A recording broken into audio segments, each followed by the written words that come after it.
Je suis prêt à parier que toutes les tentatives d'optimisation et d'amélioration de ta boutique Shopify que tu as réalisées jusqu'à maintenant sont incorrectes.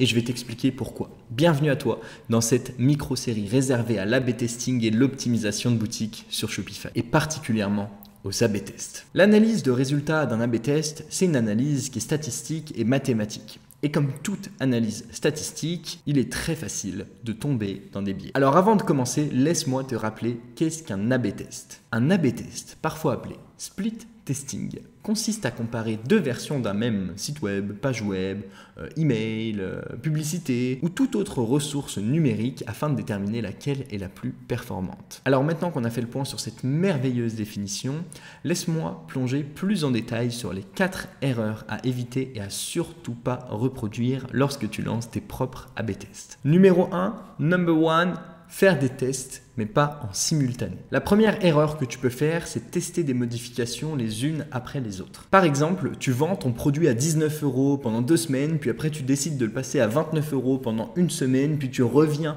à 19 parce que tu as estimé que 29 n'était pas le bon prix ou le prix d'équilibre. Et ça, c'est probablement le pire truc que tu peux tester. Pourquoi ? Parce qu'il est mathématiquement impossible de déterminer quel prix performe le mieux de cette manière, parce qu'il est soumis à des biais qui sont évidents. Lesquels, d'une semaine à une autre, tout change.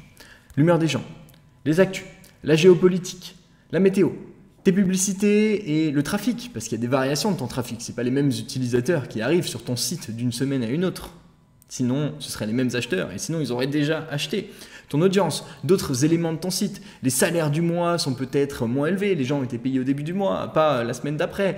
On est passé en début de période de solde, etc. Il y a plein de choses qui ont pu intervenir en dehors de ton site, dans la vie de tous les jours, là, dans le monde qui nous entoure, pour lesquels tu n'es pas du tout responsable. Voici pourquoi, si une semaine tu vends à 19 €, que tu as plein de ventes, et que la semaine d'après tu vends à 29 € et que tu as moins de ventes, ça n'a aucun sens et tu ne peux tirer aucune conclusion. Et pourtant, combien de e-commerçants disent tester ce genre de choses, prix, copywriting, etc., en faisant des tests les uns après les autres et estiment tirer des conclusions qui sont pertinentes.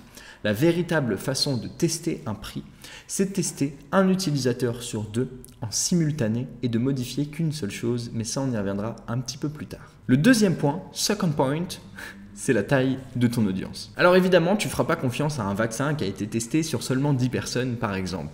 Bon, on va pas trop s'aventurer là-dedans, mais tout de suite, si c'est un test qui a été effectué sur plus de 500 000 personnes, que les retours ont été bons, tout de suite, ce sera plus satisfaisant pour toi et rassurant. C'est pareil pour ton test. Plus il sera vu, plus les statistiques auront de chances d'être fiables. Au casino, on estime avoir 47,5% de chances de tomber sur rouge ou sur noir, mais ça a été tiré sur des grandes plages de données. Ce que tu vois en temps réel sur des petits lancers, c'est rouge, rouge, rouge, rouge, rouge, noir, noir, rouge, rouge, rouge, rouge, rouge, jamais rouge, noir, rouge, noir, rouge, noir, rouge, noir, zéro, tu vois. Ça n'arrive jamais de cette façon-là. Donc quand on tire des statistiques, des pourcentages et qu'on essaye de tirer des conclusions par rapport à de la donnée, on est obligé de le faire sur des grosses plages de données. Alors maintenant, tu te demandes sûrement sur combien de personnes tu dois faire ton test. Et pour cela, et définir la taille prédéterminée de ton audience et de l'échantillon sur lequel tu dois tester, on utilise, nous, des calculateurs en ligne. Par exemple, la règle est simple.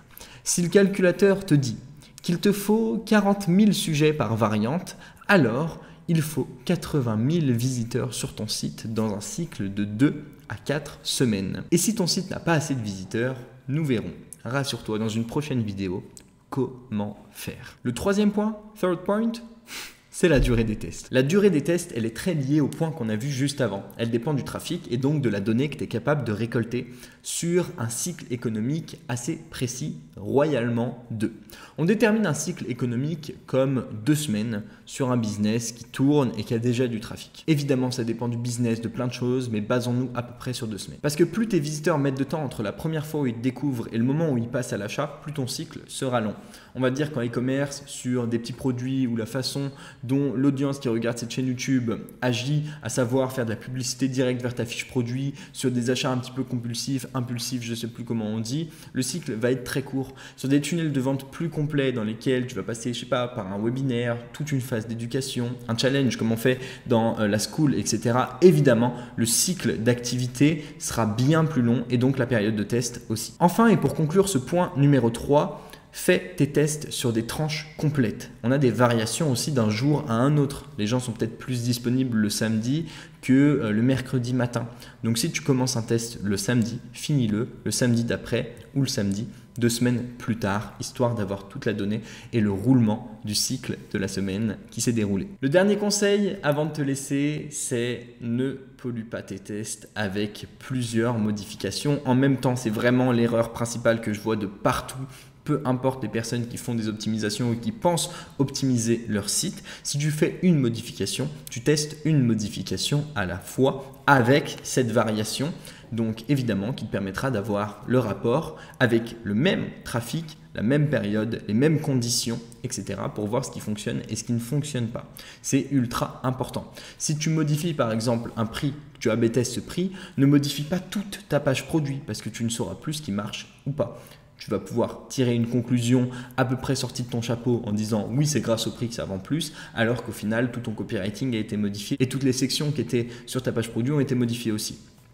Un test, c'est un seul test. Donc, une modification A/B tester avec des splits de trafic, c'est ultra important parce que comme on l'a dit, les choses peuvent changer, les événements politiques, géographiques, etc.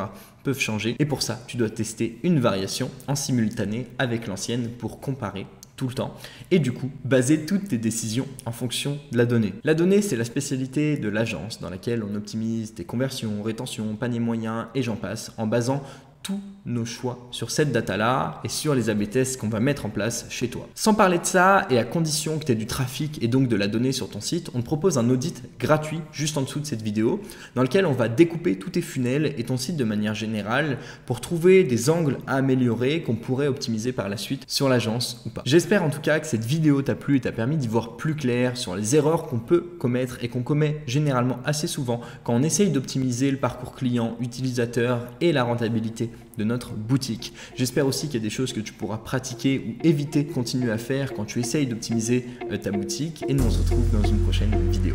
À bientôt.